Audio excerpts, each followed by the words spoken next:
Welcome to the Slop Temple. We pray this video helps.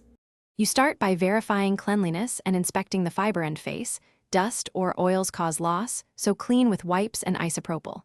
Next, position the connector into the clamp saddle and visually align the ferrule with the clamp groove. This prevents lateral stress. Once aligned, set the clamp pressure to a low setting and close just enough to hold the fiber. Make a small mark for reference so you can repeat the same placement if you need to reclamp. Now you refine alignment using a microscope or inspection scope to center the core within the clamp groove. Precise centering reduces insertion loss. While watching the core, make small lateral and angular adjustments, then increase clamp pressure in increments, pausing to confirm nothing slips. Once snug, recheck insertion depth against your initial mark and test for optical continuity or power. If the signal dips, back off slightly and readjust. Steady changes preserve fiber integrity. To finish, lock the clamp at the calibrated tension and secure any set screw or safety latch so nothing shifts in service.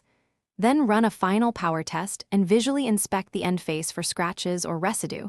This confirms performance. If loss remains higher than expected, start troubleshooting. Reclean the ferrule and connector, recenter the fiber, and look for microbends or connector damage. One key tip: if throughput suddenly drops, slightly relieve pressure and realign. Overclamping often Thanks for watching. Consider subscribing if we helped you.